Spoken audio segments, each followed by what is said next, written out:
This SoonerScoop.com video is streaming in crystal clear 4K resolution on YouTube thanks to Enjoy Vision in Oklahoma City. If you're ready to see the rest of the world just as clearly, get your fresh perspective at Enjoy Vision. Enjoy Vision. This is where Sooner Scoop LASIX. Hello and welcome back. Eddie Radosevich, Bob Przybylo here from the SoonerScoop.com studios on Campus Quarter. We will be joined by George Stoia. Oklahoma women clinched the 5 seed in the SEC tournament coming up this next week. One more week of the regular season for the men's side. I'm sure that if you're just tuning in, if you're the first, this is the first time that you've watched the Hoops Report. We've done the same show over and over again, and we'll do it again. Yet again on Saturday. Oklahoma loses 87-84 down in Oxford. Another spirited effort, another game that you have a chance in the final 4 minutes, a chance in the final minute.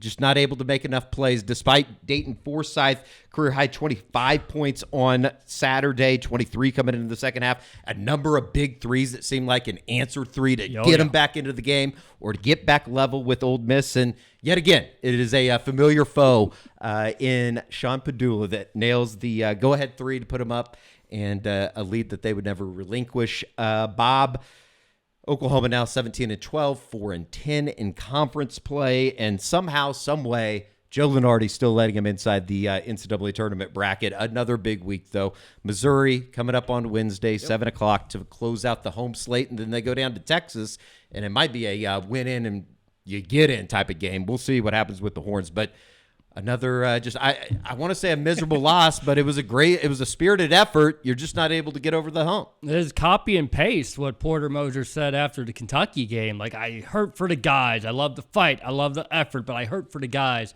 that we just couldn't get it done in the last seconds. And you mentioned the Sean Padula three. When Godwin switched off, I was like, God, just reach him. Just reach and foul him. Put him for 2 shots at the free throw line. Instead, he's going to shake you off and try to shoot a three. Exactly what he did, and it's just, the way that it works out. Then the final possession, they call timeout this time around, and they don't, and then Ole Miss does a good job of not letting Fears touch it. So Duke Miles runs the show, gets it to Dayton Forsyth in the corner. Porter said in the postgame radio he thought Dayton was going to shoot it immediately. Instead, he did the pump fake, tried to drive baseline, got fouled, got hit fouled. Checked, got bumped. For a turned it over. That it seemed like had called everything up to that point to let that go and swallow the whistle. I don't know. Maybe it's just sour grapes because it was yet again another game where Oklahoma shot themselves in the foot. It felt like in the last 3 minutes of the game. As we said, first half, you're down 30-19. Yep. You have a spirited comeback. And down really 69-60, and I'm finally going all in on social media. It's like, that was embarrassing, the effort that was going on. But that's the only positive takeaway. Well, there's some, but the biggest one for me is that now we've reached the point to when if they're down 8 to 12 points, you don't automatically believe it's over. They've shown it enough times during this stretch, although they're only been 1-2 with it, with Mississippi State win, the losses, Kentucky and the Rebels, but that they've shown enough times they're willing to still fight back. I guess one of the big storylines, if you're going to look at whatever big picture is left here with this team, it's going to be Jalen Moore's knee going into Wednesday, obviously, against Missouri, the final home game at the Lloyd Noble Center this season. Fingers crossed, because I'm not looking forward to any type of NIT action there. It does seem, though, that is a big storyline going into Wednesday night, is the health status of Jalen Moore. It is. He went up for the dunk in the first half. He got fouled. You saw him grab it. It's like, all right, maybe it's just initial, hey, this kind of stings, and he'll play through it. Instead, he had 0 lift the rest of the first half. Didn't even take a shot. His only shot was like early. It was a 3-pointer. He had 2 free throws. Didn't take another shot the rest of the first half. Takes another 3 to begin the second half. Doesn't take another shot the rest of the game. And then he doesn't even play like the final 12 minutes of the game. And you're like, wait, he's not in foul trouble. Porter's not mad at him. Okay, he must have gotten that injury when he went up for the dunk and got fouled. Must have been something serious. And that, again, we look at what Dayton Forsyth did. How could you fight back so much when the leader, your heart and soul, wasn't even out there for that closing stretch? Just so many variables and gut punches, and they just keep coming. All within the 40 minutes of action down in Oxford. I did think that Duke Miles played well, 15 points on the day. Also had 5 assists, 4 rebounds. I thought you're continuing to get a little bit more production out of Kobe Elvis. He had 9 points on Saturday. But at the end of the day, I mean, the conversation is going to be what happens over the next 2 games. Yep. Obviously, you have Missouri on Wednesday. You have Texas on Saturday. It seems like Texas is headed in the right direction. They got their ass kicked on Saturday by right Georgia. Direction? And the wrong direction. They're headed in the absolutely wrong direction. That was embarrassing. Really, Arkansas when you start, against South Carolina, that was another ass embarrassing. whooping on Saturday. They played. I told you on text messages they were playing so bad at that point. I was like, I kind of want to bet on this team. Thank God we didn't. Jeremiah Fierce, rough day from the field, 4 for 14, but he still put out a box score that is more than respectable. 13.7 assists, 5 rebounds. Sam Godwin seems to be playing a little bit better than what he had, but at the end of the day, I mean, it's 17 and 12 in like the big grand scheme or the big picture wise. They're 4 and 12 in conference play, and I think that you're starting to get a little bit of the ire from the rest of the college basketball world, which I kind of enjoy. Like, it kind of makes me think I do hope they make the NCAA tournament for all the obvious reasons, but because it would piss off a lot of people. Because I do think, like, when you look at Texas or Georgia or Oklahoma to a certain extent, there's going to be a lot of people that look at the conference record and go, "What the F are we doing here? Why would you let them into the NCAA tournament?" Yeah, you're going to get that like with ACC teams like a Wake Forest, North Carolina, SMU, although SMU's totally out of the picture after what they've done. The conference records are not going to look good. There's no doubt about that. But, I mean, there was like a breakdown that if you were on the bubble, your record in the SEC should be 4 and 14.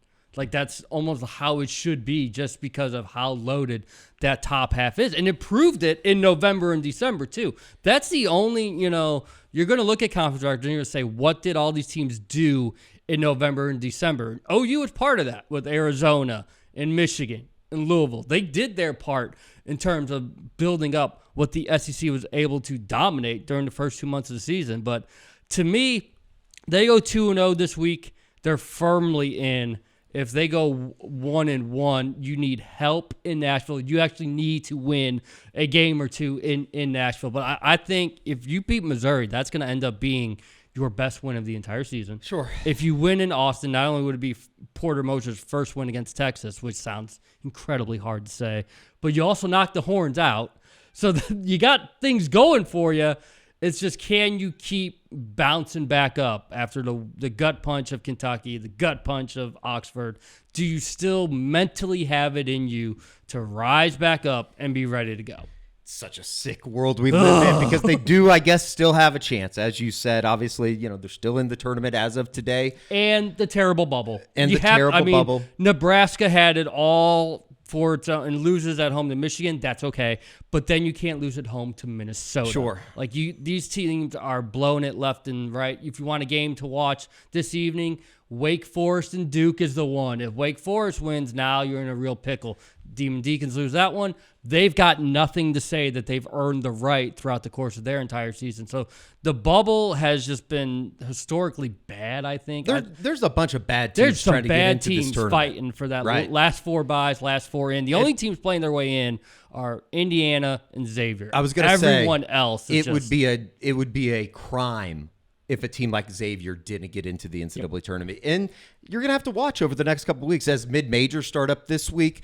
It would be a crime if somebody like a Drake didn't get in for the body of work that they've been able to put together under Ben McCollum this year. But, if Oklahoma isn't able to go 2-0 this week, they're only going to have themselves but to blame. Exactly. If they don't go 2-0, they felt like last year in the Big 12 tournament, even had Waldo Suarez admit it to me. He's like, I sat out because I thought we were firmly in. Right. I could have played. I wouldn't have been even close to 100%, but I could have played, but I thought we were good, so I waited. And if you go 1-1 or 0-2 this week, then Nashville's got to be just balls to the wall, have to have your best week of the entire season. But maybe the best year in, or the best week in 4 years of the Porter Moser experience. It was a pretty good day in the SEC on Saturday. Obviously, the dramatics and the win for Tennessee coming from behind, and Nate Oates just completely melting on the sidelines for Alabama in a 79-76 I don't know what's loss. more strange, the 5-second violation or Meshack is the one that hits the three. Sure. And it wasn't just a three. It was a deep three. It was almost a logo three. Missouri is coming in off of a loss, an overtime loss. They blew it. Where they blew it on Saturday. shoot the three in the final 5 seconds to tie it to go to overtime. It was just another Saturday. Foul. Three, you foul. Especially under 5 seconds left. It was just wild. It's another wild weekend. As you said, South Carolina kicking the ass out of Arkansas on Saturday in Columbia for their second win of the season in conference play. Georgia is playing their way in, right? You just beat Florida, and then you went to Austin and made the massive statement. If Georgia wins one of these games this week, the Bulldogs can lock their spot in the tournament, I believe. And then it comes down to Arkansas, OU, Texas. Texas obviously in free fall. And so if OU couldn't beat this Texas team. Right. And here's the deal. It's like you would love to think that you could go down to the Moody Center and win on Saturday night at 7 o'clock. But at the same time, you have 3 years of past experience with Porter versus Texas, and they haven't been able to do it. Maybe it would make it, I guess, a little bit more sweet if you could pull off a 2-0, kind of put the fork in Texas, maybe in Rodney Terry to a certain extent, and then you move on and see what happens in Nashville next week. But we talked about it in the War Room on Saturday, but it's just like even at halftime, you knew how that was going to end. You knew that they were going to have a chance, and were they going to be able to execute and make plays? And they did to a certain extent. With Duke Miles' shot, you could argue he got fouled too to make it 84-82. So they actually came up with a clutch bucket in the final minute. They didn't get the clutch stop. As soon as Godwin got switched off, you're like, oh no, this is awful. I immediately tagged superfan OU Greg. Time to add to the video. Time to add to the video that kind of made its rounds at the end of last week. But you look over the last 4 years, it's truly kind of unbelievable how many games they've lost in the last 3 minutes and just not been able to find enough plays. Yeah, I believe maybe after Kentucky, I think they were 9-18 in one possession games under Moser. I believe 27 one-score games. And I believe they started this season 3-0, and now you just went LSU, Kentucky, Ole Miss. Like you just lost like 3 straight one possession games. All those one possession games were like, I believe, Providence. Maybe was there's Louisville Providence. There was a Louisville in there. Definitely no Michigan was. I think Arizona might have. Arizona or They Louisville might have been by 4 or 5. So they extended at the end to kind of get out of there. But I mean, not to mention, even like the game like Providence, that you found a way to put yourself in that spot because of the missed free throws and things of that nature at the end of the game. So it's been a ride. I think that's one way to say it, but we shall see. Senior Day coming up on Wednesday night at the Lloyd Noble Center. Whole bunch of them, too. There is. And, I don't know what that reception's going to be like. I have a pretty good idea of what that. Oh, it's going to be terrible. It's going to be terrible, and rightfully so. But I don't know. We'll see. It's kind of hard for me to imagine that this team is still somehow knocking on the door even. And they're still connected. I think that's the biggest thing is you started to hear rumblings. I don't know if it was Los and Javion McCollum, but you started to hear rumblings last year. Not everything was copacetic. Those guys had some issues. It's a good word, copacetic. Not I would heard never come up with one word this entire season about there's infighting or people don't believe or people want out. They're still very together. We mentioned them all going to Dale for Dayton's deals. Like this team's still there.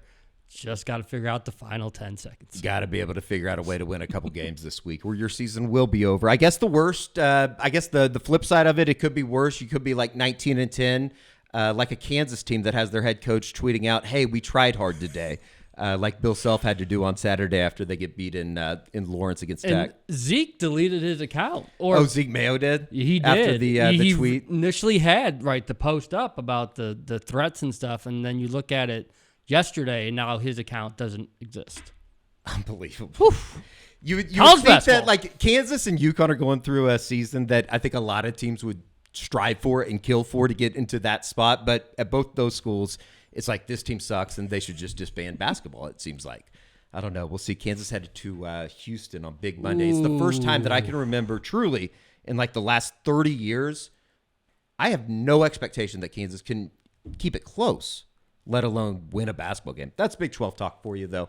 As we head into conference tournament week, obviously the final week of the regular season, a lot of mid-majors starting up this week. Should be fun. The Sun Belt, really weird how they're doing their tournament this year, too, with like you have 2 games at a neutral site, and then they condense it. It was weird. That is if you weird. got into the Stetson Central Arkansas game on Sunday night. As only Eddie could. Yeah, well, it was real sicko stuff. Believe me. We're real sick people. Someone else that's very sick, George Stoia. Let's catch up with him and talk about Jennie Baranczyk and the OU women who finished out their regular season. Bob will be there at the Lloyd Noble Center on Wednesday. Just pray. If you pray, just pray that we don't have to continue to go through this in the final 2 minutes of the game, although I expect both these games come down to the final 5 minutes. There you go. Don't you think so? Yes. All right, let's catch up with George Stoia next. On the other side of the Lloyd Noble Center, we do have a winner, and that is Jennie Baranczyk's crew. They finished out the regular season with a 23-6 record, 11-5 in SEC play, clinched the number 5 spot in the SEC tournament that starts this week in Greensville, South Carolina. They will take on the winner of Georgia and Arkansas, right? Yep. The number 12 seed and the number 13 seed in the SEC tournament. That's coming on Thursday, March 6th. Just as a little bit of a backstory, beat Georgia 86-55. That's all the way back on January 26th, and they beat Arkansas by 40. What was that, 2 weeks ago? Yep. In Fayetteville on February 23rd. But first things first, Oklahoma did close it out. A 7-game winning streak to end the regular season, a 91-84 victory on Sunday, and a game that you started off really good. You had the 10-point lead after the first quarter, and then Alabama comes back. They tie it up, or I guess took a 5-point lead. Oklahoma's able to tie it up before they go to halftime. But overall, really, really good win. Peyton Verhulst with 24 points, 3 rebounds, 4 assists, 3 steals. Reagan Beers, it seemed like, in the first quarter. Every time I looked up, I was at the baseball game, but every time I looked up, I was like, she's going to have like 70 points today. Yeah. She was unstoppable, 22 points, 11 rebounds. Really, really good win. What we've been talking about in terms of coming out of the loss, to Kentucky, you were going to have a chance to get a lot of wins here, and that they did. And they did. Really good performance on Sunday. Yeah, they've taken care of business, and I know that their back half of the schedule wasn't as tough, obviously, but you beat Vanderbilt and Alabama on that back half of the schedule, and those are 2 good teams. Those are 2 tournament teams. Alabama was fighting for a host position. I mean, this is a team that had just beaten LSU and has been playing really good basketball, one of the best shooting teams in the country. They hit 13 threes against Oklahoma. OU won this game, Eddie, too, without Skylar Vann. I mean, Skylar Vann scored 0 points in the game. Points, I can't remember the last time. Midway through the fourth quarter? Midway through the fourth quarter. I mean, she was a non-factor in this game. And so that's what made this win, I think, really impressive. And it was really led by their 2 stars. I mean, you mentioned it. Peyton Verhulst, she was fantastic. I think she hit 3 threes in the first quarter. Ended up, I think, hitting 4 in the game. But she hit the clutch free throws down the stretch. I mean, it was a tight game. Sure. And they had to hit their free throws, and she made 5 in a row to end the game. Reagan Beers was fantastic. I mean, and she's just battling. And we've talked about it on here before, but I mean, she just gets beat up every game because players are so physical with her. She went down with a knee injury. I think it was in the third quarter. But it seems like everything's good. Yeah, there. she played the rest of the game. Yeah. She didn't come back. She didn't come out the rest of the game. So, and was really crucial down the stretch with some big rebounds, made some and ones.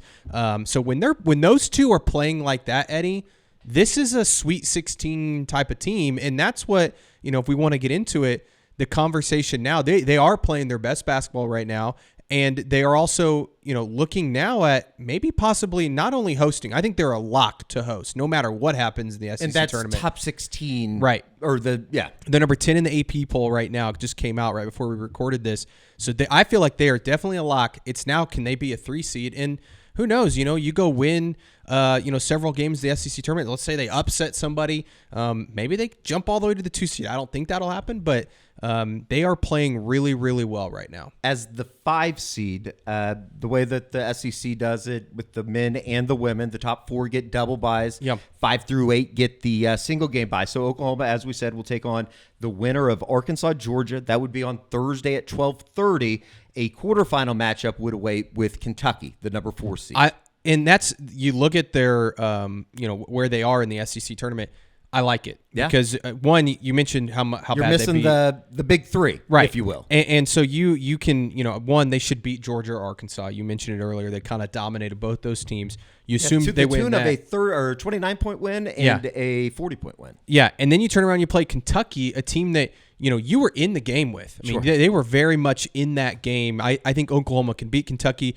And then you play South Carolina if you were to get that far. Most likely South Carolina, I would assume. Well, they had to win the number 1 seed on a coin flip. I know. Insane. And they've Is that not crazy? I didn't know that they did that. I know. It was Greg Sankey flipped it on SEC Network. But you look at South Carolina, they almost have a tougher path to the semifinals. I mean, they've got to play probably either Vanderbilt or Tennessee, two teams that I would say, they've played really good basketball at times this year. So, you never know in the SEC tournament, but I do like Oklahoma's chances, at least in the first game. And if they win that first game, I think they're going to get a 3 seed, Eddie. I mean, right now, ESPN's bracketology has them as a 3 seed hosting in Norman. So against a Montana State, or it would be someone of that ilk. And it wouldn't be, I know there's been a lot of talk about Oklahoma State maybe coming to Norman for regional. That still could happen. But right now, I don't think it will. I think the tournament, Big 12 tournament, SEC tournament, could maybe change that projection. And I also would like Oklahoma's chances against Oklahoma State. I don't think they've lost to OSU under Jennie Baranczyk. So, anyways, they are playing extremely well right now, Eddie, and I think that they're kind of hitting their stride at the right time. Cowgirls, the 3 seed in the Big 12 tournament up in Kansas City this week. A pretty exciting game on Sunday between TCU and Baylor to decide the Big 12 championship there, with TCU winning, which I believe they had just ended like a 39-game losing streak to Baylor, and then they beat them twice this year with Haley Van Leith and they've been really good this year. Girl from 8th Oregon in the country that maybe beat up her girlfriend. Not even maybe. I think it was well documented. Either way, good win for Oklahoma.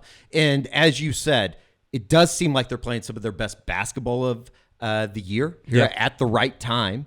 And George was at the game on Sunday, asked Jennie Baranczyk as well as Peyton Verhulst if they're playing their best basketball of the year. I think this group has grown together a lot.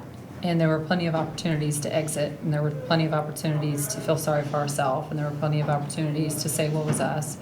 But instead we didn't, and we keep showing up. And, we were talking about this as a coaching staff just yesterday in practice. When you start March practice, and really most of the time through February practice, they don't really want to be there or see you.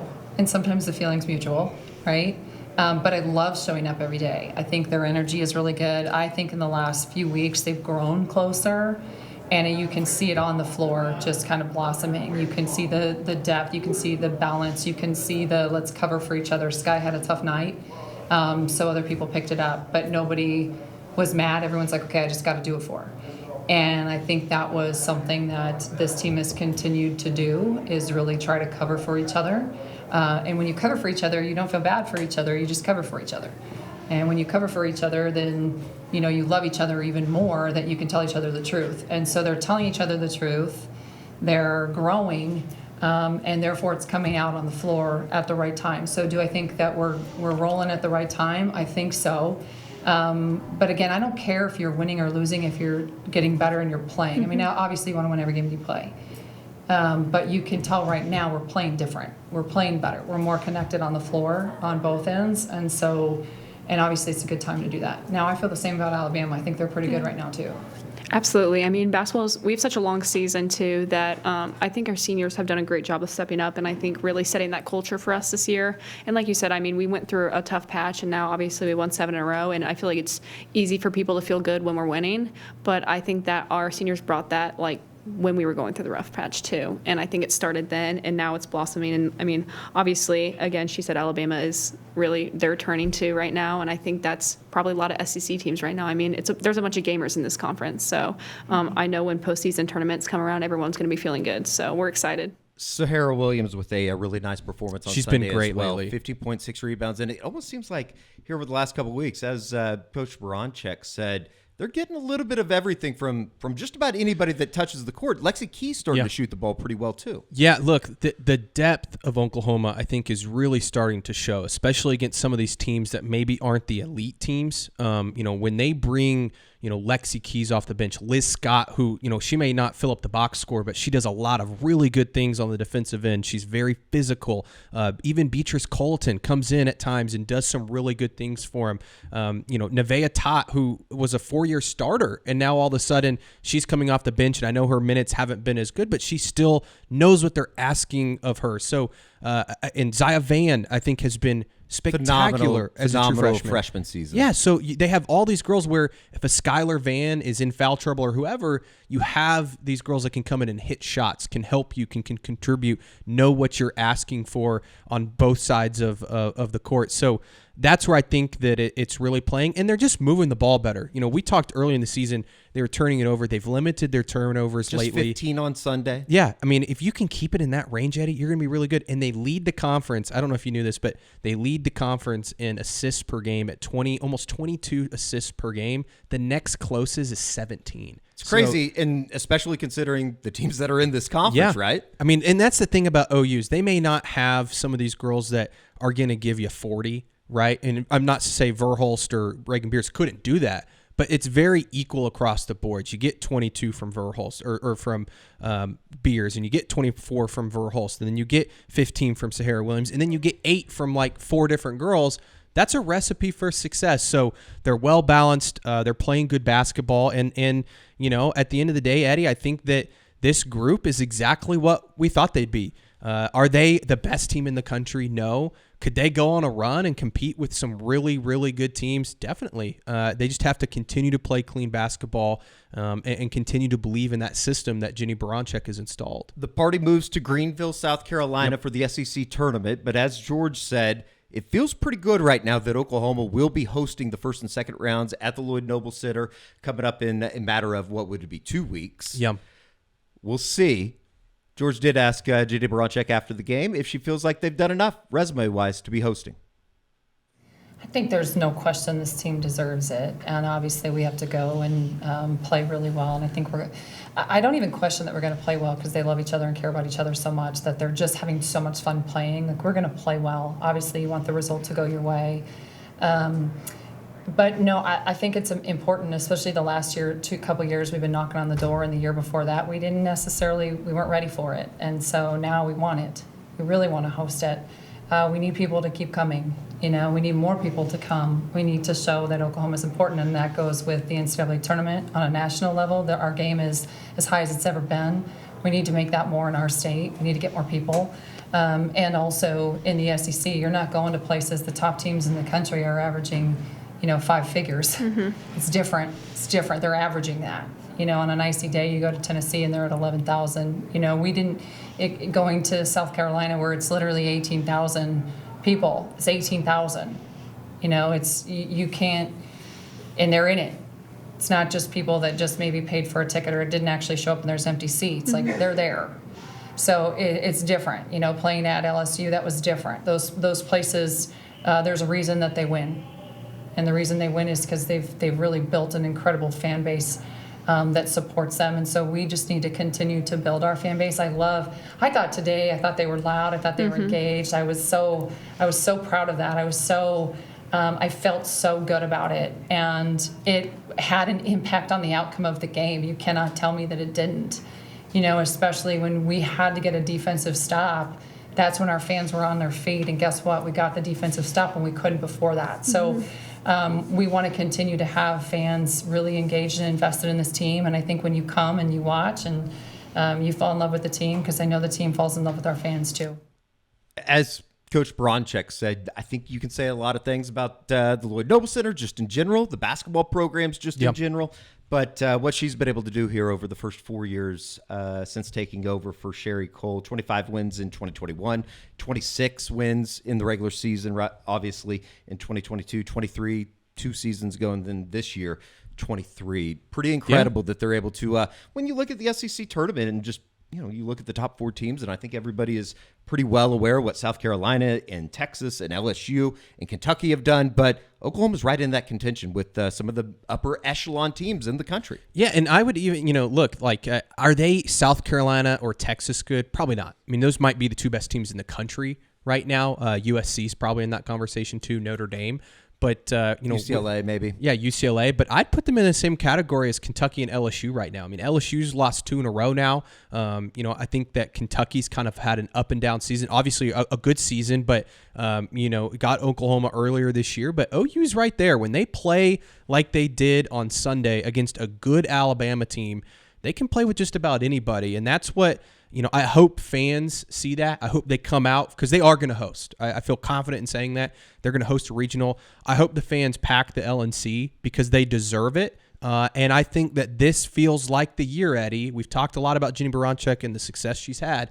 This feels like her best chance to finally get over that hump. I think she and said get it to the there. Sweet 16. I think that was almost kind of an announcement of we're ready to take that next step as a program. Yeah, and they should. I mean, you look, and if they were to get the draw that ESPN is projecting right now, the expectation would be for them to get to the Sweet 16. You're looking at playing a Montana State, like you said, and then probably a Florida State in the second round. Who pushed Duke a little bit yesterday in Tallahassee. Duke's a really good team. Obviously, the only non-conference loss for Jennie Baranczyk's crew. I feel like OU should win that if they were to I like OU's matchup there, and you get it at home. That's such a huge advantage. It's something that's totally different than the men's tournament. Is you have this home court advantage that Oklahoma should play to their favor, right? Like it should help them. So I hope people make it out there, and hopefully Jennie's group lives up to the expectations and can maybe finally get to the Sweet 16. And as it stands now, because they do the 2 regionals, right, or the 2 regional settings. They would be in the Birmingham region, which is Region 1, Texas, the number 1 seed. Which I would say is a another comfortable matchup. I would say it's at least familiar. They look, they beat them twice a year ago. Sure. And I know this Texas team's different. They're better, but OU played them close. OU was in that game earlier. It was the first conference game of the season, I think. They were in the game late, and I think ended up only losing maybe by 8, and it was closer than that. Down the stretch. So that's a game. Final was a 7-point game. Yeah, that's a game that I think Oklahoma, if they were to somehow get to that game, they'd have to, I think, go through NC State probably, who's playing really good right now. But if they were to somehow get there, who knows? And that's the thing about the tournament.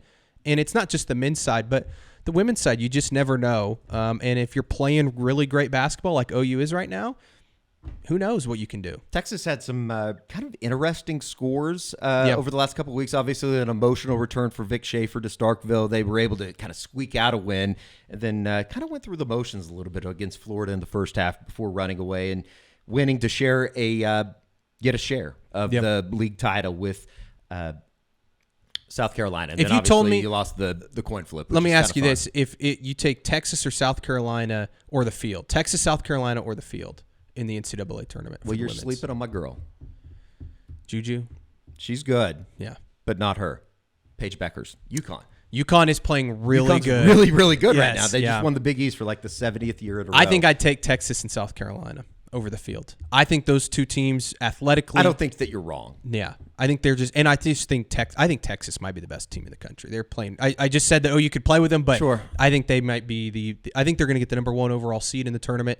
Unless South Carolina could, I guess, if they win the SEC tournament. But yeah, we'll see. It does feel like though you can list off 6 or 7 teams maybe as opposed to these past seasons where it was either going to be South Carolina or it was UConn. Iowa or whomever. was in the mix. Still don't know what Notre Dame's about. I know obviously the great guard play that they have there in the backcourt for Coach Ivey. So I don't know. I'm excited about it. It should be fun. Yeah, it'll be a You're lot of going to fun. at least have a little bit of a taste of March Madness for one team that we know. You can lock that in. Oklahoma headed back to the NCAA tournament. All right, for Bob Przybylo, George Stoia, I'm Eddie Brodasevich. That has been a Hoops Report. Spring football starting this week here in Norman. We'll be talking to a number of new faces on Wednesday, including John Mateer, as well as Jim Nagy, the new general manager for Oklahoma football, as well as head coach Brent Venables going into a pivotal 2025 season. All of the coverage will be right here on the SoonerScoop.com YouTube channel. Until next time, see ya.